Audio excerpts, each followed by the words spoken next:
Hello, friends, and welcome back to r/ProRevenge. Remember, folks, you never know who will make or break you in the future. Our first story will tell you why. Don't forget to subscribe to our channel if you're new here and turn on notifications so you don't miss a new video every single day. Sit comfortably. Here we go. Don't be a butt to your support staff. I worked as a receptionist for 2 years, and 90% of our business was walk-in, since we usually were too busy to have appointments. The office consisted of 2 office staff and 5 main professional staff. Don't want to specify. It was a stressful job, but it was a good way to get my foot in the door.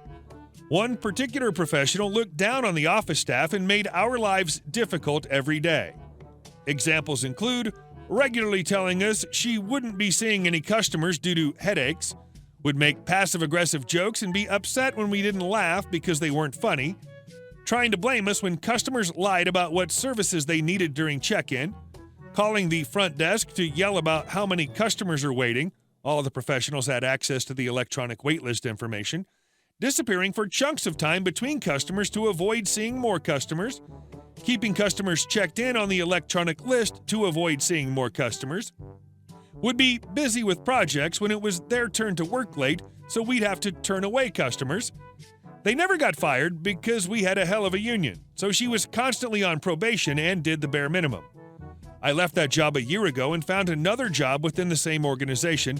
Someone in our department is preparing to retire soon, and we were discussing possible internal promotions. There's a position former coworker has coveted for a while, and it's really hard to get into due to limited spots. Someone brought up former coworker and asked if anyone had experience working with her. I kept it brief, but basically explained they'd be a horrible fit and I would never recommend her. Moral of the story, you never know who will make or break you in the future. And our next story. Crappy boss will forever regret trying to bring the thunder. Backstory. I started working in the care of elderly before I graduated school at age 17 as a temp worker. And after I graduated, I basically worked full-time for several years, finally got a steady employment at age 23. I take pride in my job. And even though I didn't study medical stuff, I've always made sure I know everything I need to know to do a good job, with online classes, certificates, reading up on medications, treatment recommendations, etc. Everything was going well, despite me having 4 different bosses in the first 5 years of work. No one wants to be the boss here, economically speaking.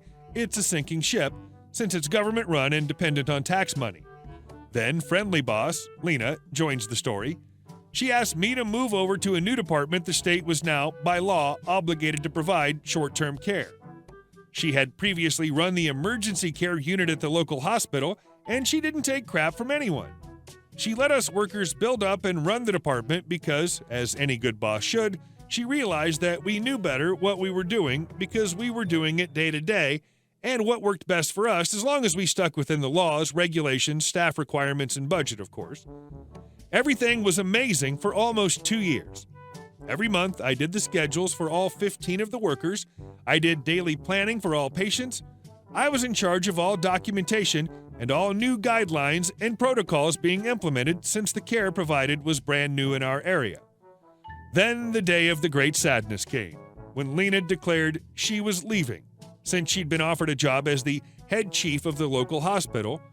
All of us were devastated to see her go, but good for her. That's when Super B, Kasia, enters our story. She was already the boss of all the normal elderly care units where I'd worked before. I'd already moved on to short-term care before she was hired as boss, and we'd heard exclusively bad things about her.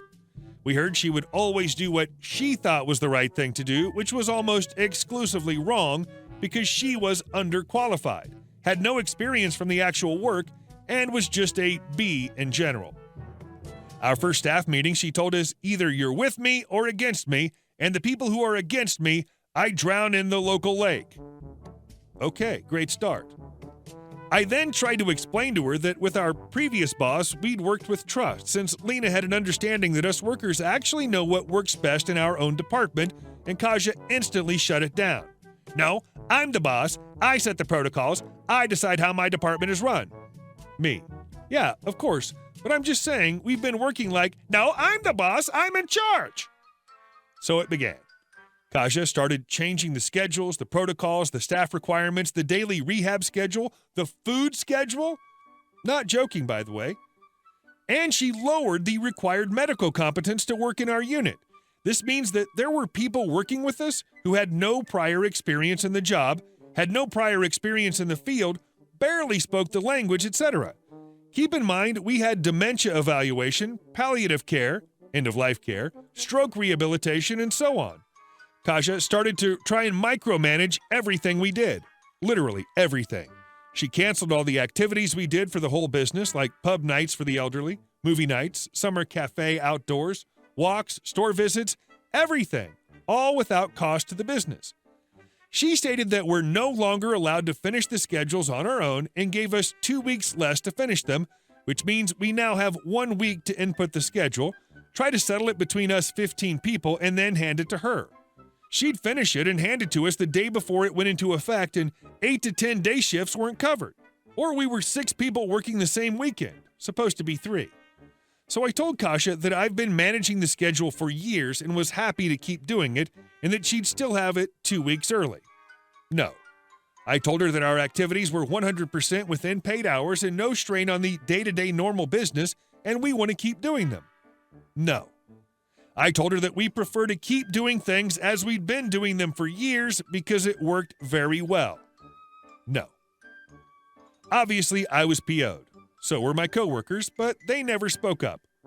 That was my job, I guess. There were a lot of incidents that I'm not going to bother bringing up, but just imagine that anything we ever wanted to do for our patients or the people in the dementia units or for the well-being of the staff was just no. One thing that had been consistent since I started working there when I was 17, I'm 27 at this point in the story, is that when you apply for vacation or any kind of leave, you input the leave request, then you request a temp to cover your shift. And then you inform your boss that you've done both those things. Always been like that. Always. So I did. I requested a day's leave. My mom had a doctor's thing in a town a few hours from here. I input the temp request, and then I walked to the boss's office and informed her. She loses it. Maybe because Kasia's boss was there? I don't know, but she starts yelling, telling me that I'm not allowed to request temps. That's her job. I stand there and take it like a good employee and just say, okay, won't happen again. Big surprise for her when the next staff meeting comes around. There suddenly weren't any staff on the actual ward, and a local politician was sat waiting with her mother, who was being committed to my ward that day for over 2 hours. I wonder who made sure they were arriving at that time on that day. I told my boss exactly why there weren't any temps scheduled for the meeting. Kasia got fired. Will make me smile for the rest of my life. And our next story. 2 million FUs. Recently worked on a project that went wrong. All my crew did their jobs, but the people who got me to engage them all did so without having raised the essential finance and lied about it. Hundreds of thousands of dollars owed to suppliers and crew by the time they admitted it. Horrid mess. Lots of court threats, lots of people left over, the legality of improper trading certainly questionable, etc. And my good name and reputation wrecked. As it became clear that I wasn't going to be paid, I figured it was worth inflicting damage. The same company had enough cash to invest in other projects while refusing to pay their debts on this one, and someone needed to suffer.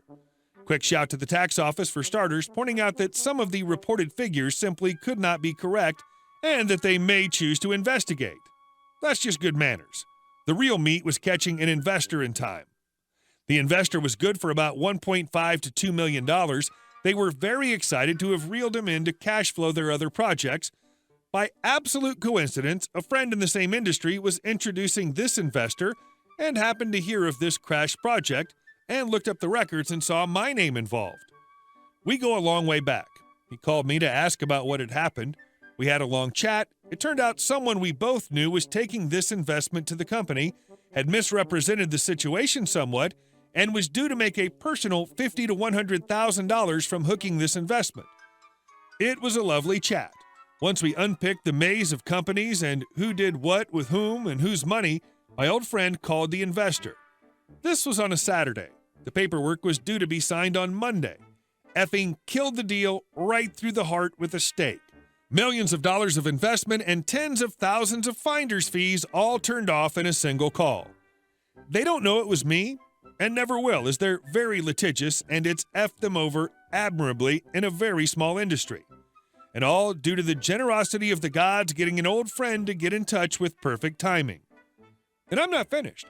They're still lying and not paying people and suppliers for work done for them on that project, so I figure I'm a secret superhero. If I get any more opportunities, I'll inflict more damage.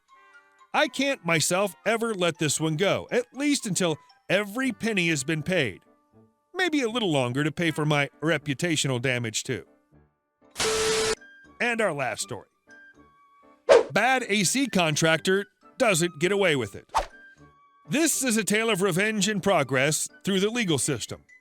I rebuilt a house several years ago and used lots of subcontractors.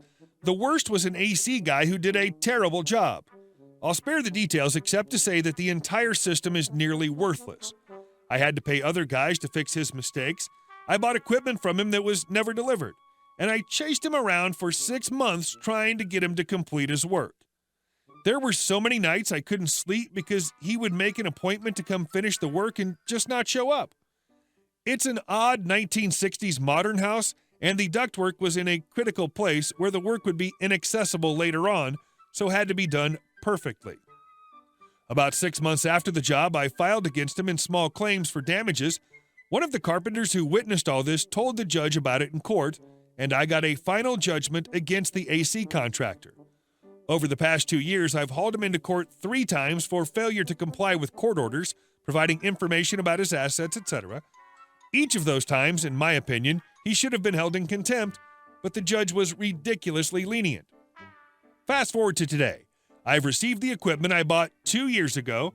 I have an order to his employer to garnish 25% of his wages. This will probably get him fired, but I don't care.